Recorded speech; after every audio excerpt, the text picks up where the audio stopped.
أعوذ بالله من الشيطان الرجيم بسم الله الرحمن الرحيم الحمد لله رب العالمين وصلى الله تبارك وتعالى وسلم على سيدنا محمد سيدنا وسندنا وحبيبنا وشفيعنا ومولانا صلى الله عليه وعلى آله وأصحابه وأزواجه وذرياته وأهل بيته ومن تبعهم بإحسان إلى يوم الدين وبعد.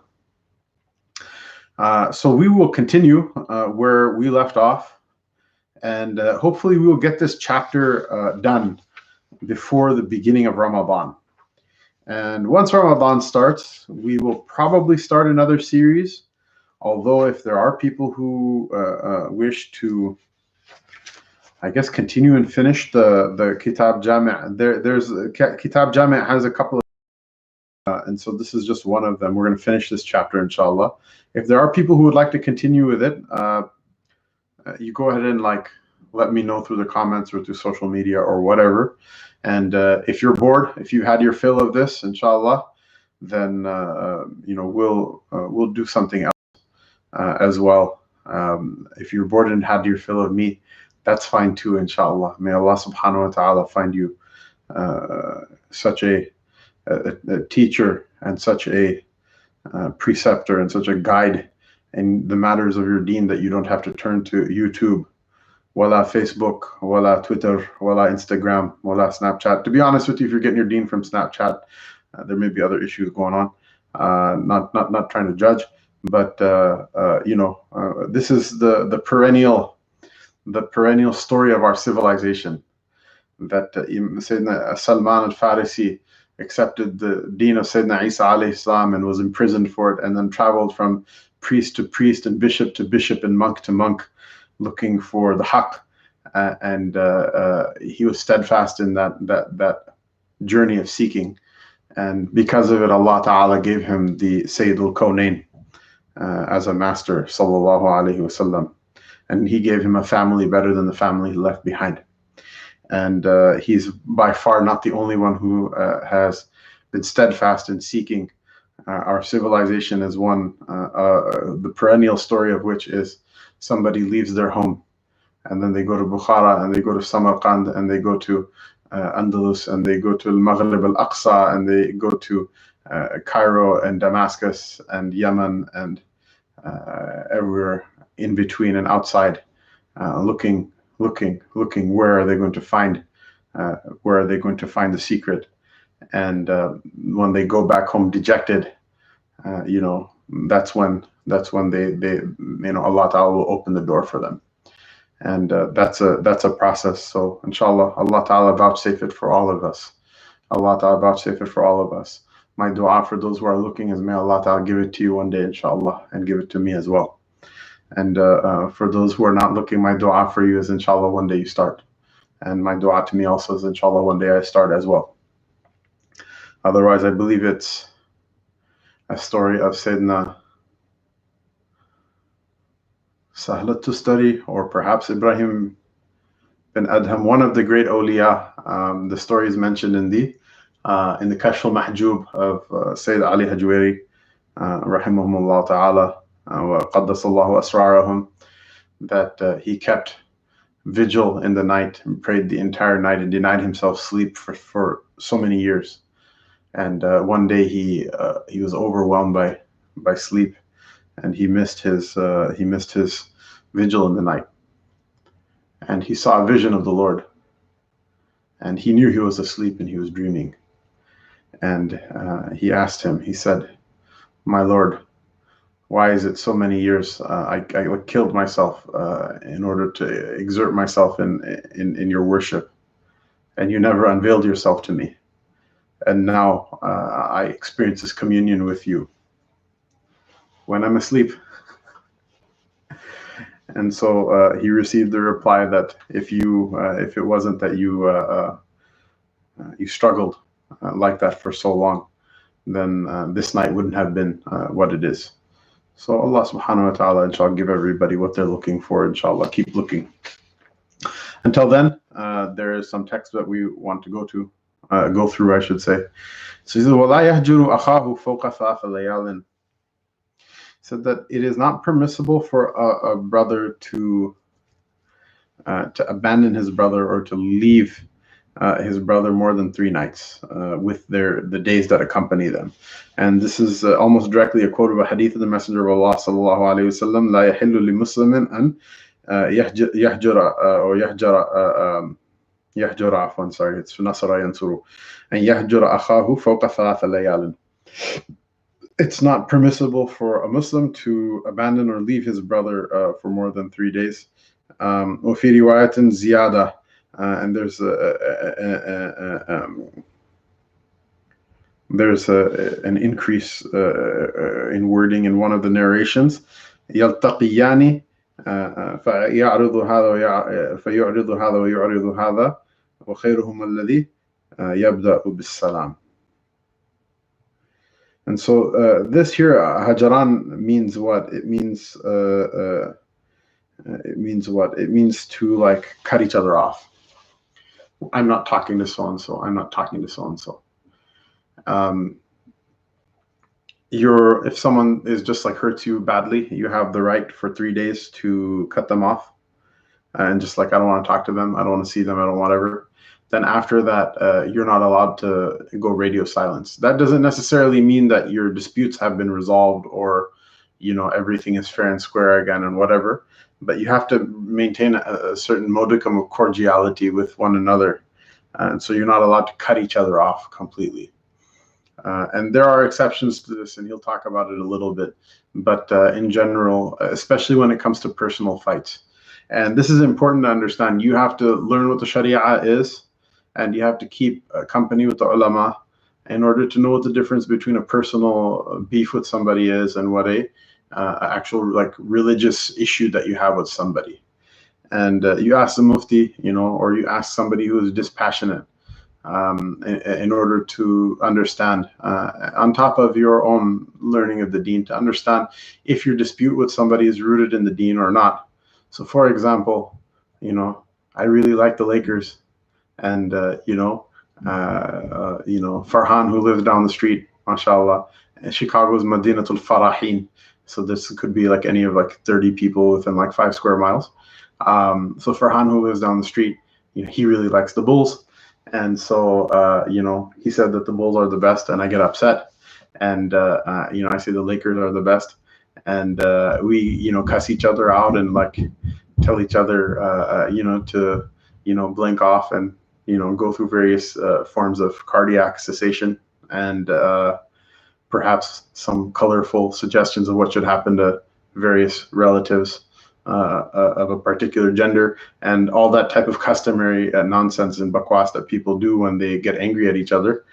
And now we hate each other and we don't want to talk. So what do you do then? What you do is you if you're mature enough, you can be like, look, I was having a bad day, it was cold outside, it was hot outside, I hadn't eaten, my boss yelled at me, my wife, whatever, gave me a black eye the night before, whatever it is, right? And understand that you probably got set off on something that wasn't really important, and because of that, you got testy and took it out on your brother, and it just escalated, and it was a bad day for both of you, and it was just a perfect storm. If you're immature, what will you do? You'll say, well, how dare he, astaghfirullah, the Lakers had Kareem Abdul-Jabbar and he's a Muslim, and how dare you, and Michael Jordan is like a kafir, and how dare you support the kuffar over the Muslimin, and it doesn't say in such and such surah, blah, blah, blah, blah, about the wilayah of the Muslim over the kafir, and blah, and there are people who have a knack for doing that. They go fishing and they'll bring some sort of religious dimension into everything.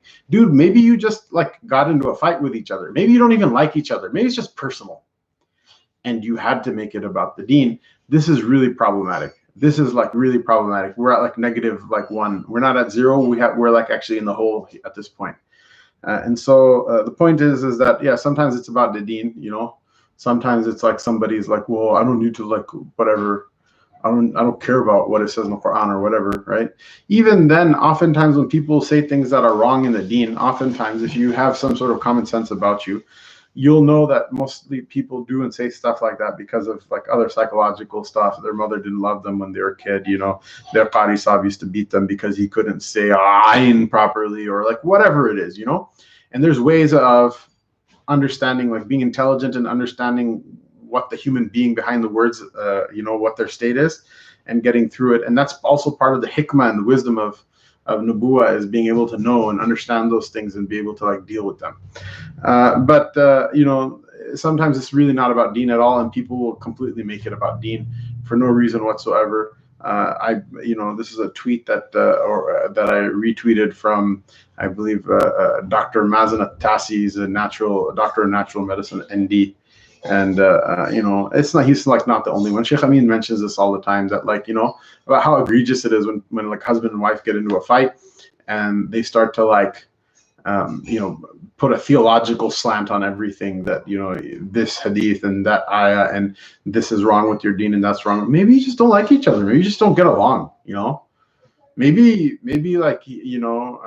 she wanted to eat at Mr. Brost and you wanted to eat at like Porto's Peri Peri, and that's why you hate each other, because you just can't stand Brost and she can't stand Porto's or whatever.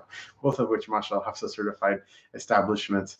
As all Hafsa certified establishments are, they're wonderful, and I suggest you get takeout and delivery from them, and then once the zombie apocalypse is lifted, go and patronize those restaurants.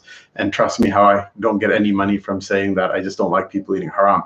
But back to the point. The point is that to add theological dimension to fights that are personal, you should be smart enough and wise enough to understand when you just don't like a person, And it's not good to just not like a person, but it does happen. Sometimes two people with like the best of intentions just are coming at it from like very different angles. And when I say it, I mean life. And they just have very different sets of experiences, and different styles work for them that are not compatible. You cannot harmonize them. They will clash.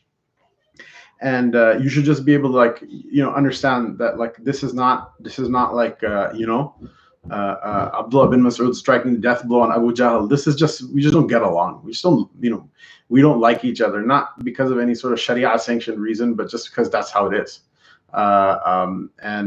We tried, and we just annoy the hell out of each other and just whatever. By owning up to that, you'll do a couple of things. One is you will not give justification to the behavior. You will recognize that there's not justification for antagonistic behavior. The second thing is that you will allow yourself to have husn al-dhan of the other person, a good opinion of the other person, that, look, circumstance has made us two betas in the same fishbowl. But this person seems to get along with a whole bunch of other people, which means that they are a good and useful person. It's just that we don't bring that out in each other. So, out of love and recognizing that this is a good person who has a function in the good of many people in life and in the ummah and whatever, I feel, I wish him good from afar. I wish him well from afar. Imagine if I tell you that the Lincoln Park Zoo has a lion in it. You can be like, yeah, I hope the lion is doing good, without actually jumping into the cage and trying to play tag with it or whatever, which is obviously going to result in some very catastrophic and tragic end. If it's me, then the tragedy will be for the lion, and if it's anyway, that was a joke. The tragedy would be for me as well. I'm not the Sher Panshir. If you want to know the joke behind that, you can go call Brother Jabir from Masjid Al Huda. So the point is that you can, if you chalk it up to just a personal matter, then you realize that it's moral value is very low. You recognize that it exists, but the moral value is very low, and it will allow you to find a way of, at least inside of your heart and your mind, conceive of that person in a way that's not bad. You can save yourself from the harm of interacting with them without actually feeling ill toward them in your heart and in your mind. And then what the problem is with the other side, where the other way around, where people cannot admit that ever, and they have to somehow sanctify their hate for other people, or they have to sanctify their annoyance for other people, or they have to don everything in a religious garb, right? That person, they have this kind of Nebi complex or Messiah complex, where everything they do is somehow based on deen, and nothing of it has to do with their own nafs. That's really harmful. That's really harmful, and it betrays an underlying arrogance, which maybe perhaps our people who are professionals in the psychological services would refer to as narcissism or megalomania or something like that. Because there's actually, it's actually a mental illness, and if you have that illness and it's like at a clinical like stage, then please go and get help. But there are many people who their personalities tend to go toward one of these directions, but it's manageable. So if you see those tendencies inside of you, one way of like helping to manage it is what? Just remind yourself, I'm a person, I have enough, I get annoyed. There are certain people who just I don't get along with, but that's just a me thing. It's not because that person is like, Dajjalun min ad-Dajjajila or whatever, that person is like or whatever, Antichrist or Shaitan or Pharaoh or whatever. It's possible that people can just not get along. So at any rate, if you have beef with someone, if they upset you, you have 3 days in which say, I don't even want to talk to that person. I have nothing to do with them and they have nothing to do with me. Even those 3 days, you don't have to take them every time you get into a fight. But if it's just overwhelming, like everything they do, like when you think about it, just bothers you, makes you upset and angry, then you have 3 days to whatever, be pissed off about that, to use the vocabulary of the French language a little bit, and then thereafter you have to reopen relations with such a person. And Ibn Abi Zayd mentions, he says, "Wassalamu yukhrijuhu min al-hijran." And وَلَا يَنْبَغِي لَهُ أَنْ يَتْرُكَ كَلَامَهُ بَعْدَ السَّلَامِ. He said that the minimum that will make you no longer in the status of having cut that person off is at least either you say salam to them, or let them, or let, if they say salam to you, that you say wa alaikum salam. Thereafter, so at that point you've done your fard and you can just leave. However, thereafter, it's not proper. It's not in the spirit of the Sharia that you should just say salam, I'm done, and then just peace. You just bounce. Rather, a little bit of small talk, inshallah, is something that's appropriate at that time. Now, why do I say small talk? If you know that actually talking about something serious or something important to you is going to just drag you back into the fight again, then you obviously don't want to hang out for that. Just say, how's the weather? It's really cold. It actually is really cold outside. MashaAllah, I went for the walk. My hands and my feet are still numb.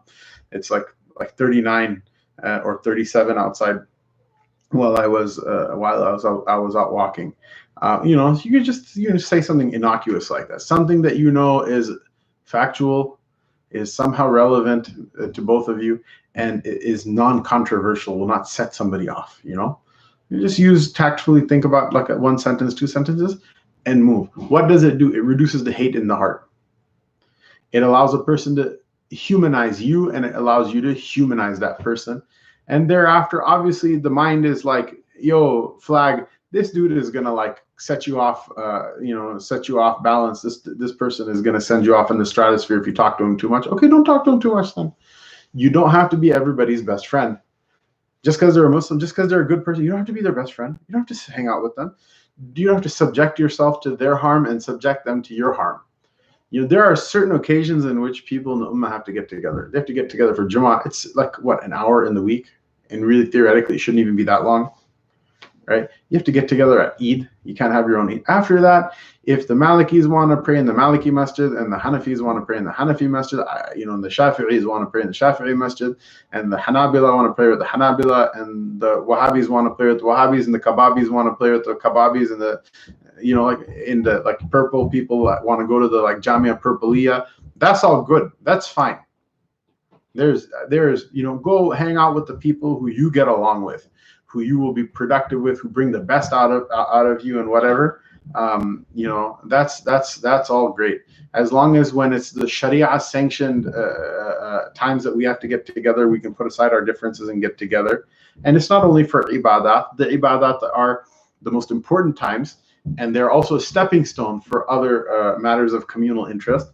That when if the government is going to push some legislation through that's harmful for all the Muslims, one would hope that like the people who say Ameen out loud and the people who say Ameen quietly could like put aside their difference on this issue and like just get that done. But the point is that keeping the channels of communication open, even with people that you have active disputes with. This is part of the way this ummah works, and you kind of have to do that. And the Messenger of Allah sallallahu alaihi wasallam mentioned something. He in the ziyada, he says that when they meet, it's not allowed for them when they meet that they turn away. This one turns away from the other one, and the other one turns away from this one. That's not allowed. And he says what? He says something really deep. He says that the best of them is the first one to say salam to the other. The best of them is the first one to say salam to the other. And the Nabi sallallahu alaihi wasallam, it's related that he said sallallahu alaihi wasallam, inna abwab al-jannati tuftahu yawm al-qiyamati yawm al-khamisi afwan wa yawm al-ithnaini fayughfaru li kulli abdin muslimin la yushriku billahi shay'an illa rajulan kanat baynahu wa bayna rajulin shahna فيقال انظر هذين حتى يصطلحا. And the same meaning is related with regards to the days of Eid, that the gates of paradise are open on the day of Thursday and the day of Monday, the day of the Mawlid of the Prophet sallallahu alaihi wasallam. Nabi sallallahu alaihi wasallam was born on a Monday, and he passed from this world on a Monday, and his arrived in Medina Munawwara. Allah Ta'ala guarded it, increased it in its beauty and its honor until Yawm al-Qiyamah on a Monday. So this is that the gates of Jannah are opened on Thursdays, on Mondays, and obviously the gates of Jannah are open. This is a barakah in the upper higher realm, which filters down to those hearts that are in tune with it. And so fayughfaru, and every Muslim submitting slave will be forgiven as long as they don't worship anyone other than Allah. All of them will be forgiven on these days, except for who? Except for a man who between him and between another man is shahna, right? Shahna is what, right? Like the word for shahn means like cargo, right? The shahina is what the word that they use in the modern Arabic for like a truck, like not a pickup truck, but like a semi truck, right? And so the person that's shahna, that person is like, they carry some beef, or they carry some ill will toward another person. And so it's said, everyone receives their forgiveness on those days. And it said what? It said, this person, let him wait. And once the two of them, they make up with one another, then they can be forgiven as well. So that's like a big deal. That's a big deal. With regards to forgiving each other. At that point, when you think about that, then that should eclipse the beef that you have with someone else, right? Like someone maybe like said that they would pay you $5, and they pay, you borrowed $5, and they said they'll pay you back, and lo and behold, they didn't.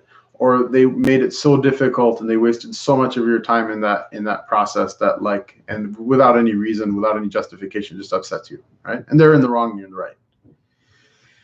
At that point, when you think about this reality in the higher realm, that this angst and hatred that you have inside of your heart literally is literally a sad. It has a prophylactic effect against what? Against the forgiveness of Allah subhanahu wa ta'ala, which is really bad. Then you're like, you know what, $5 is just $5, not worth it. This person punked me. Allah ta'ala will take care of them on the day of judgment, one way or the other. And I don't want to let the shahna in my heart be what prevents me from receiving that thing. Just forgive them, for not necessarily their sake, but for your own. So that you can receive that benefit and that barakah and blessing from the higher realm. And this is what the point of this is. And if that person really was a jerk to you and they were really profligate and really malevolent in doing it, they'll get what they have coming. Allah Ta'ala is just, and He sees everything and hears everything, and He's a Dayan, the one who takes vengeance for every wrong. And it's not your problem anymore. Just be done with it. Just be done with it. and it will help you psychologically, because it's like you just washed your heart, cleaned it up, and you just let it go. And it will help you also mentally, psychologically. It will help you in so many ways. And the thing is, someone's like, well, Sheikh, what about the fact that he screwed you over on these $5? Okay, lesson learned. Don't do business with them again. Or like if you do, like do it in a way that's that protects you from that particular maltransaction. Just get over it. The point is just get over it, and don't hold yourself up from the forgiveness of Allah over small stuff. There's 2 rules to remember. Don't hold yourself up over the small stuff. And B, the second rule, it's almost all small stuff. Almost all of it is small stuff. And what did the Messenger of Allah sallallahu alaihi wasallam mention in the hadith before? He said that the better of the 2 of them in the eyes of Allah subhanahu wa ta'ala is the first one to say salam. And it's the mafhum of the sunnah of the Prophet sallallahu alaihi wasallam that when 2 people get into beef with one another, the better of the 2 of them is the first one to apologize. And this is something Maulana Tariq Jamil, I heard a bayan of his once in Model Town, Lahore. And he, mashallah, Allah subhanahu wa ta'ala reward him for the efforts he expended, in his lifetime in order to call people toward the deen. For whatever other, there's some people who always find something to object to or hate on. And, that's fine. But the man spent his life calling people toward deen. And that deserves some respect. It deserves a lot of respect. And so the point is what? Is that in his bayan, he mentioned a story about Sayyidina Al-Hasan radiallahu anhu, the grandson of the Prophet sallallahu alaihi wasallam, had somewhat of a disagreement with his brother. Not Al-Hussein, but Muhammad bin Hanafiya. So Muhammad bin Hanafiya is a very important person, an important figure from the Salaf, from the Tabi'een. And he's the son of Sayyidina Ali, so he is a half-brother of Sayyidina Al-Hasan radiallahu anhu. But they used to call him Muhammad bin Hanafiya, not Muhammad bin Ali. Why? To differentiate him, so that he wasn't the son of Fatima radiallahu anha alayha salam, but he was Sayyidina Ali's son from a different wife. Sayyidina Ali didn't marry anyone else other than Sayyidah Fatima during her lifetime. But then after she passed, he had a number of spouses. Radiallahu anhu alayhi salam. And so Sayyidina Ali radiallahu anhu, there's this brother of Al-Hasan, his name is Muhammad bin Hanafiya, and him and his half-brother Al-Hasan radiallahu anhu alayhi salam, the 2 of them have a disagreement with one another. I mean, they're brothers, it happens. And so what happens is that, like, after some time, Muhammad bin Hanafiya comes, and he was a very pious man, a very learned person, very important person from the Aslaf, even though he wasn't a companion and he wasn't at the level of his 2 half-brothers, Al-Hasan and Hussein radiallahu anhu, but a great man of this ummah. And so he came to Al-Hasan radiallahu anhu and said, like, I felt bad that we should have this strife between us. And I had come with the intention of apologizing to you. But then when I remember the hadith of the Prophet sallallahu alaihi wasallam that the best is the one who apologizes first, I thought that this is a maqam unworthy of the son of Hanafiya in front of the son of Sayyidah Fatima alayhi salam. And so that's how they used to consider this. So if you think about your beef, then you'll be like, oh man, dang this person to heck. And if you think about the wa'ad of the promise of reward from the Messenger of Allah sallallahu alaihi wasallam and the description of where the virtue lies, then it's like enough to like make saying sorry look cool, right? You want to say sorry. You want to be the first one to apologize, because you want to be the first to please the Lord and to receive this mansib and this honor from Allah subhanahu wa ta'ala. So keep your focus on Allah. Don't keep it on the creation. If you keep it on the creation, they'll tire you out. They'll make you go crazy. You keep your focus and your raghbah, your desire and your hope for good on Allah Ta'ala, and you'll never be let down. And so he says that it's not permissible for a person to abandon or to cut off his brother for more than 3 nights, meaning 3 days and 3 nights.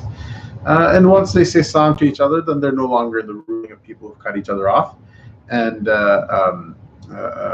after that, it's not befitting of them to say like Islam, I don't have to say nothing else and just storm off. It's the spirit of the Shara of Allah Ta'ala that you should at least be able to exchange a little bit of small talk if it needs be and if it's appropriate.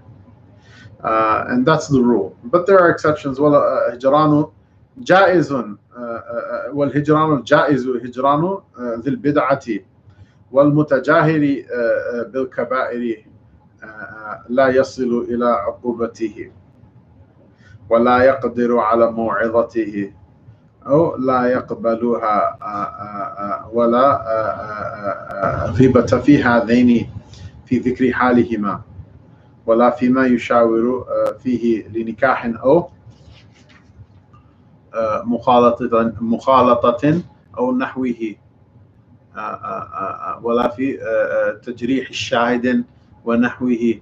And so he says that he mentions some exceptions. So one of them is a person who is a person of bid'ah, a person of reprehensible innovation in their creed, or in their creed, or in their it's in their ibadat is also in their creed, because the ibadat are only known through wahi, are only known through revelation. So if someone believes something like praying 2 rak'ahs with like surat feel and whatever surat an-Nasr every 3rd Tuesday of the month will like cure blindness or whatever, if they don't have a source from the Book of Allah and the Sunnah of the Prophet ﷺ, then this is also a bid'ah. Why? Because it has to do with a belief about those 2 rak'ahs that can only be known through wahi, through revelation, but there's no revelation to know it through. So it really, even though it's a practical matter, it returns to an issue of aqidah. It returns to an issue of aqidah, which is that you can't know anything about the ibadat except for through knowledge of the ghaib, through knowledge of the unseen, which only comes through wahi, through revelation. So, and that's what bid'ah is. Unfortunately, the age we live in, there are a group of noisemakers that have basically turned everything into bid'ah, and those things that are just legitimate differences of opinion between the ulama, they changed those into bid'at as well, and that's not what we're talking about here. What are we talking about here? People of reprehensible innovation in their aqaid. Somebody who says, for example, that all the companions are kafirs except for 3 or 5 or 7 or 9 or something like that, or somebody who says that for example, that whoever commits a sin becomes a kafir, or something like that. Those people, you're allowed, if once they deviate from the correct and agreed upon aqaid and beliefs of the Muslims, then you're allowed to, and in fact you're supposed to cut that person off. In most cases, unless it's like your father or mother or something like that, but there's scope for cutting people off for that. Or somebody who openly and repeatedly commits a major sin, shamelessly, doesn't hide and doesn't attempt to hide, and for that person, that if there's no method to get to their punishment, there's no qadi, there's no judge, and there's no court, and there's no one to enforce that punishment, or you're not able to get to a point where you can advise that person and exhort that person to change their behavior, or you can, but they've demonstrated that they're not going to accept it, they're not going to listen. And so for those in those conditions, those 2 conditions of the mubtadi', the reprehensible innovator, and the open sinner, then not only are you allowed to cut them off, but there's no ghiba. It's not considered backbiting anymore when you say something about them. And this is important to qualify, which is that there's no backbiting in them with regards to those things. So if somebody believes, someone made takfir of the Sahaba and says that none of the hadith is sahih and whatever, that doesn't mean that you can sit around and like make fun of his hair, or that you can like make fun of the way that they look, or that There's no backbiting, meaning it's not considered backbiting informing people about that thing.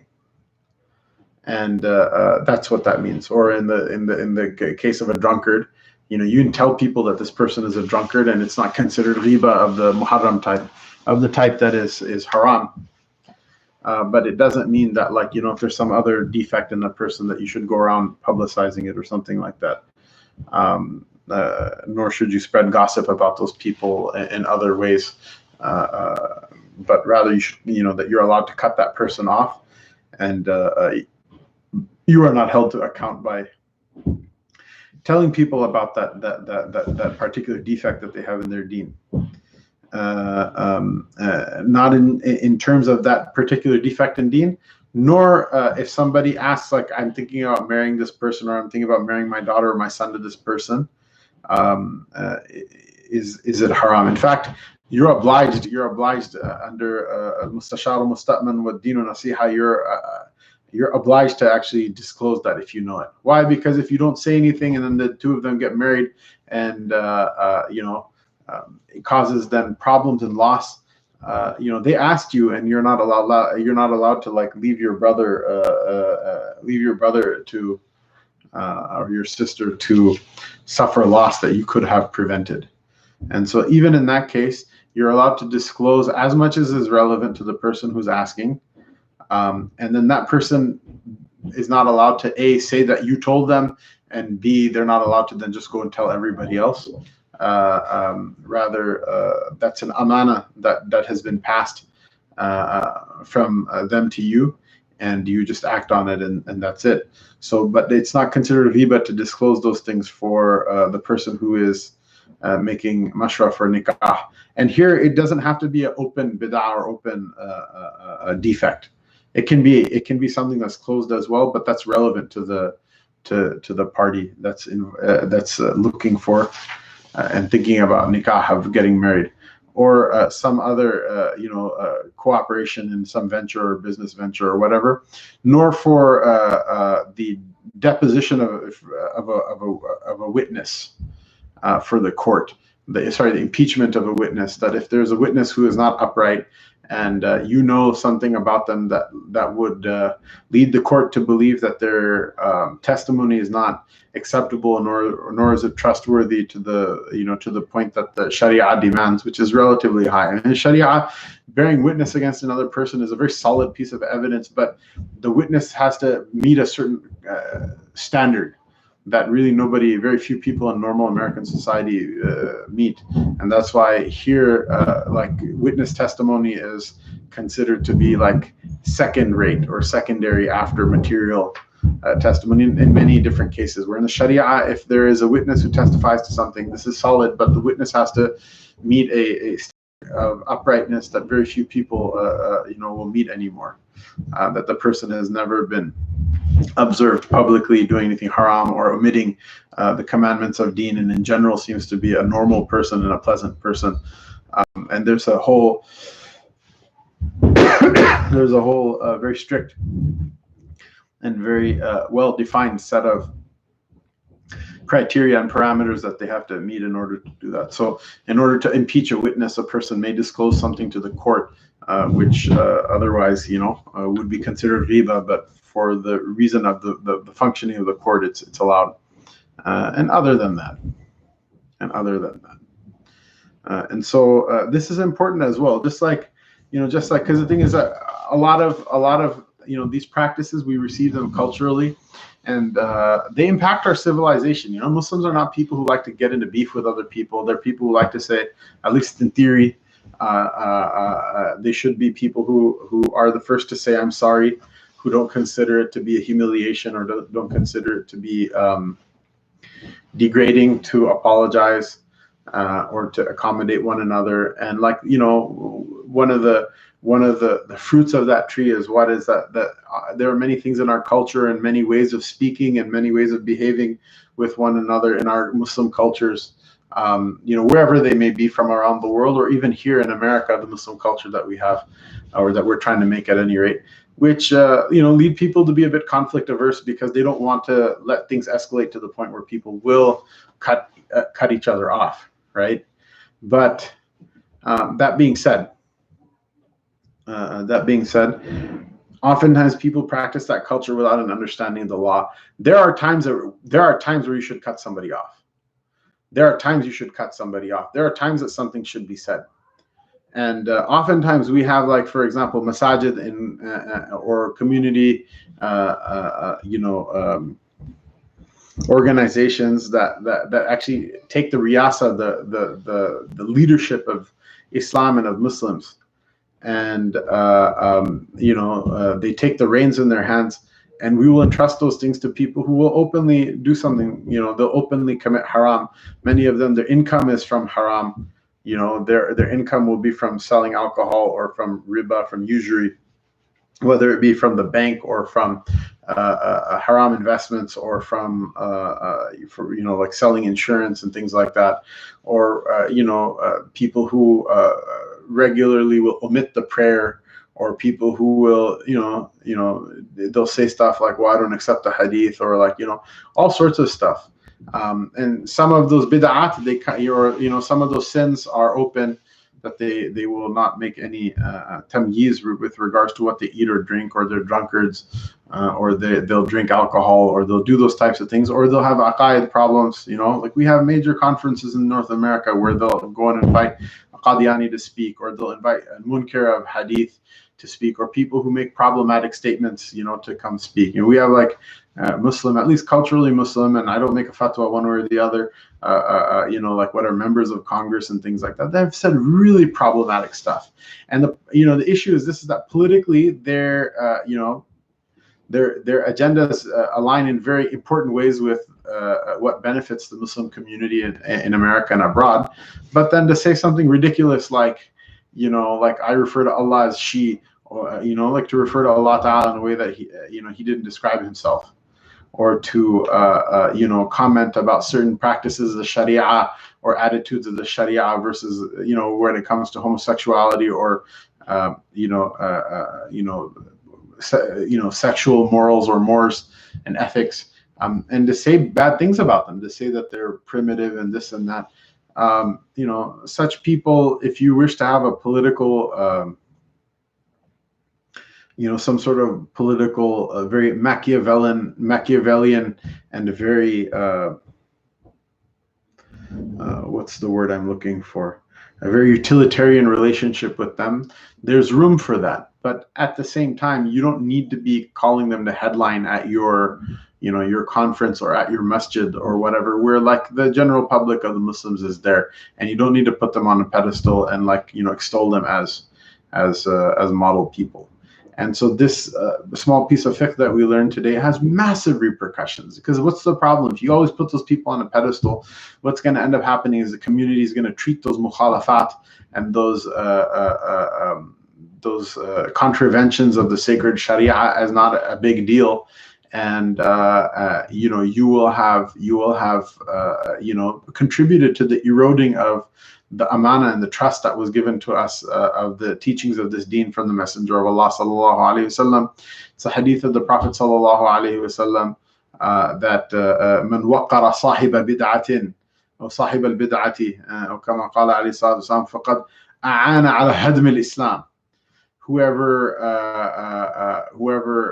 venerates and honors a person of reprehensible innovation, that person has participated and aided in the destruction of Islam, which is not a good thing. Like if you want to know what the tafsir and the sharh of that hadith is, it's not good. It's like something you don't want to be guilty of in front of Allah Ta'ala in the court of the hereafter. You don't want to be guilty of and to have to take a sentence for something like that. And in that time, you'll wish you would just had a beer and smoked weed, or something like that.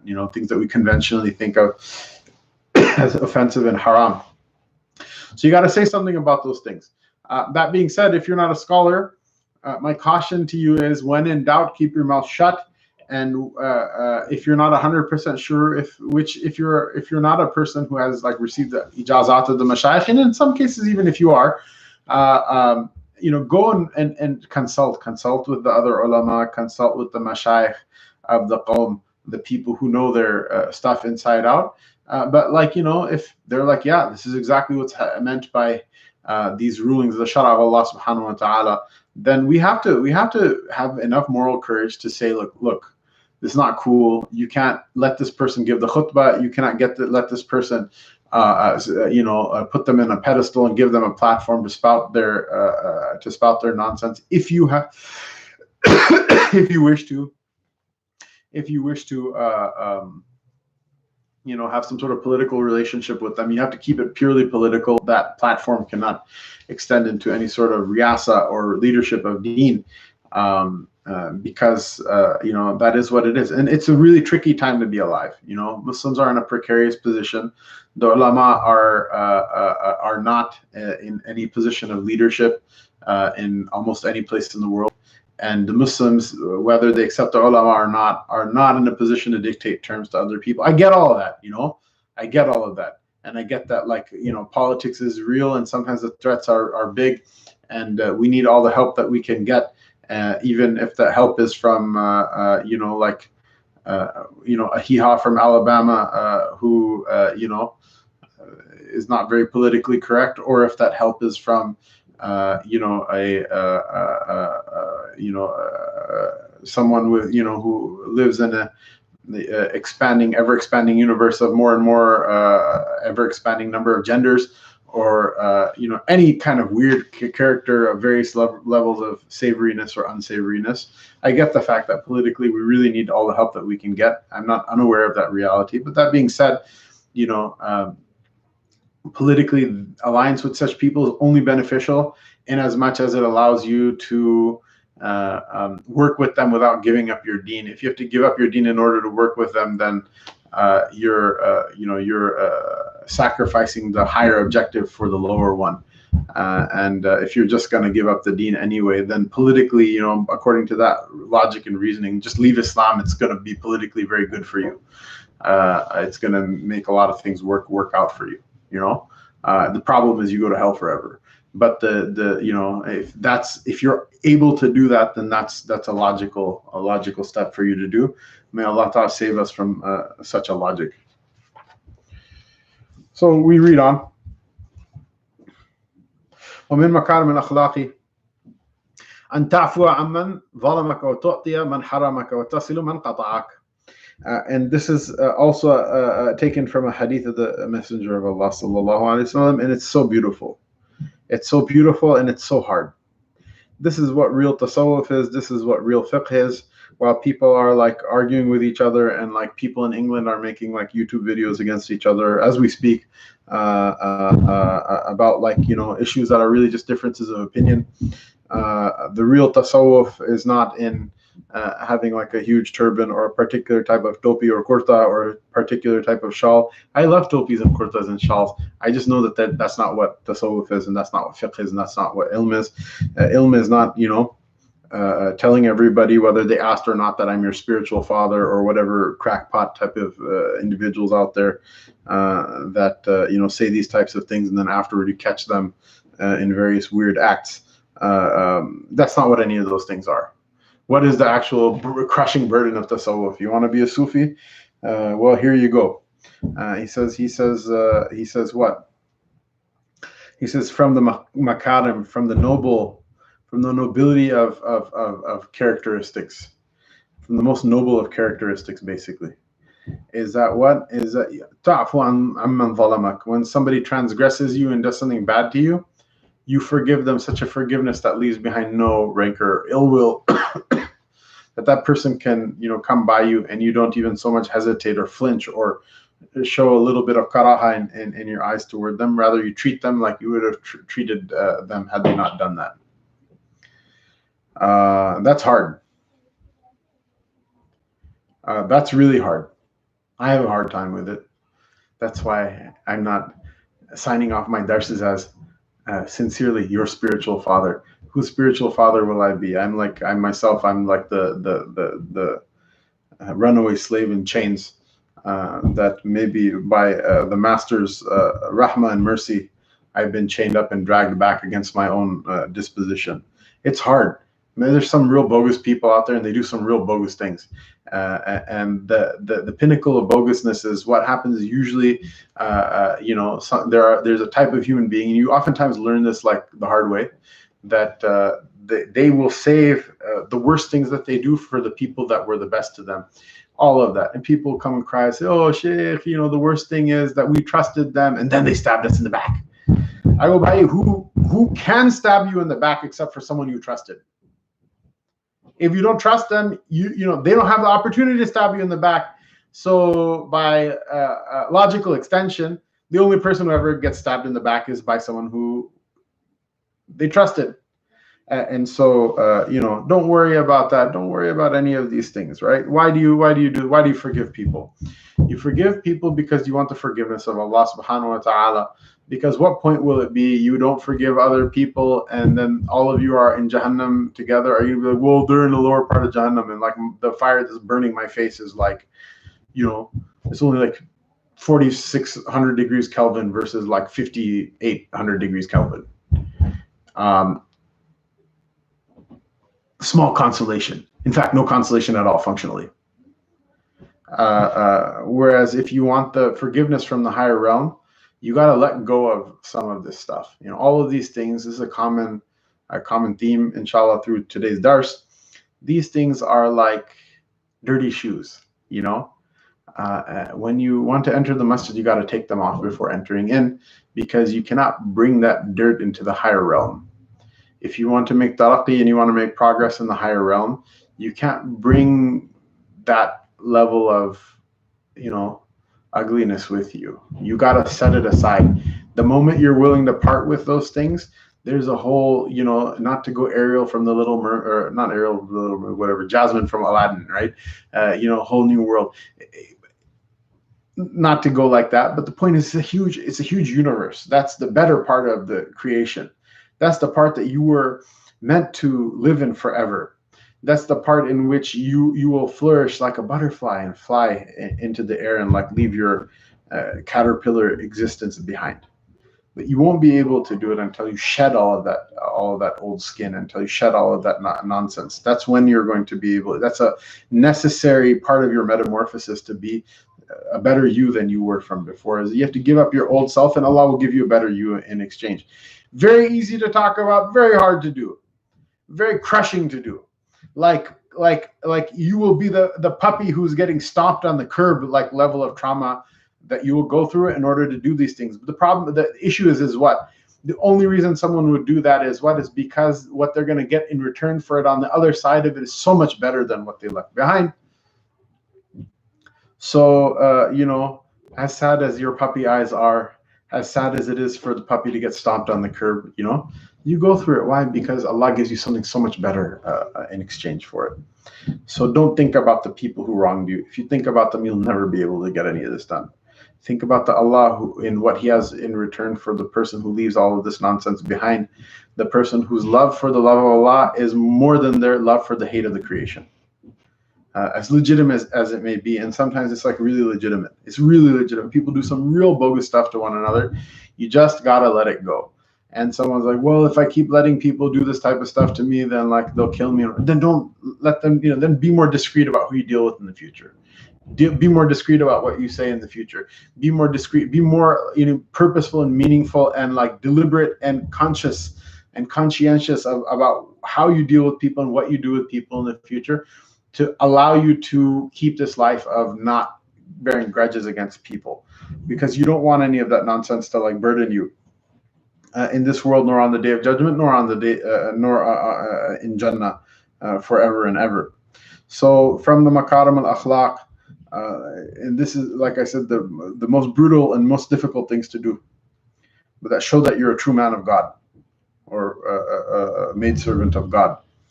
That you forgive completely the one who transgressed you, the one who wronged you, and that you give to the person who cut you off. When it was your turn to ask, they didn't give, but when they asked, you give to them. And it's so hard, and you want so badly to screw people over, and they deserve it so richly. They so richly deserve it. But you got to be like, look, this is my chance. I remember some Maulvi told me about this, and this, by the way, this is also a hadith. Some Maulvi told me about this one time in Dars, and I don't even remember what the reward is, but it's really big. It's like Allah Ta'ala packaged it to you and gave it to you, right? Because if nobody ever cut you off, then you can never make action on this. And what did they cut you off from? Some small piece of the dunya. All of it is going to burn one day anyway. And every like piece of living flesh is going to rot. Every piece of material is going to break down one day. All of it is going to go away one day. And so they cut you off from what? From something that was already impermanent. And now you have a chance to give them something back and purchase something everlasting with it. That's a good deal. If you think about the person and how badly they screwed you over, you'll never be able to do this. If you think about Allah subhanahu wa ta'ala and what He promised for the person who gives to the one who cut you off, and when you think of Allah ta'ala on the Day of Judgment, when He'll ask you, when I asked you for this thing, you didn't give to me, and what do you have to say for yourself? And like, how nice would it be like, Ya Allah, your slave asked me and I gave, and you're the Akram al-Akrameen, you're the most generous of the generous, and He'll say, I'm more generous than you, and He'll give you Jannah even if you don't deserve it on that day. Then you'll be like, oh, okay, cool. Like my cousin asked for $5. I asked him for $5 one time, and now look at him. He's asking me for 50. Here, take 100. Go for it. Go and be happy. And just like bite your lip, bite your tongue, so that you don't say something to ruin it, until they leave the door. And then once they leave the door, realize it was never about your cousin in the first place. It was about who? It was about the Lord Jalla wa Ala. Allah subhanahu wa ta'ala give us His love, that we should love Him, and more importantly, that He should love us. وَتَصِلْ مَنْ قَطَعَكَ. We mentioned that from before, that you should keep relations with the one who cut you off, and in particular with your relatives, with your family members. And mashallah, family does all this all the time. People will not invite you to stuff. People will not give you stuff. People will not, do this for you or that for you. And all of it is a blessing from the Lord. It gives you an opportunity to, to climb higher and higher in your progress toward Him. Just like when there's a headwind and you're flying a kite, that's what will make the kite go up. You pull the string when that wind is blowing against it, and it goes up in the air higher and higher. So may Allah subhanahu wa ta'ala make you the patang of the awliya. May Allah subhanahu wa ta'ala make you the kite of sainthood, that you fly higher and higher. And that one day the string breaks, the string that ties you to the dirt of the ground breaks, and you just take off into the stratosphere, and you kiss everyone goodbye, and Allah gives you something better in return for the thing that you lost. Allah subhanahu wa ta'ala. And then that day you don't worry about who like didn't loan you $5 when you asked them, and you don't worry about who said what about your hair, and you don't worry about that one like stupid like person who behaved badly with you in a rishta, in a marriage proposal, and like all of this ranj and all of this like these adawat and enmities of this world. You leave all of that behind, because from so high up in the air, it just looks like so pointless and so meaningless. And when you look in the stars and the beauty of that higher realm, it's so enchanting. And you say, Alhamdulillah, who guided us to this, and we were not to be guided. Was it not that Allah had guided us? And so I talk a very fancy game. Perhaps I'm a honey-tongued demagogue who is soothing you with his wonderful sounding words.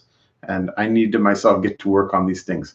So inshallah, for that reason, I will let you go, and I will also get on to my task as well. And I make this dua that Allah vouchsafe it for you. And if you're listening and you feel so inclined, please make this dua, Allah vouchsafe it for me as well. And that inshallah we have this one meeting here in this world, if you're watching live or if you're listening. And then we have another meeting in the next one, and even more happiness and even more sweetness. Ameen. If one of us makes it, inshallah, that they take their brother by the hand. If one of us makes it, we all make it. And if you find out that day that I was what you suspected all along, that I'm a fraud or whatever, then at least you take pity and say, well, at least we had those couple of moments in which we tried our best. So Allah subhanahu wa ta'ala accept it from all of us. Wa sallallahu tabarak wa ta'ala wa sallama ala Sayyidina Muhammad wa ala alihi wa sahbihi ajma'in. Assalamu alaikum wa rahmatullahi wa barakatuhu.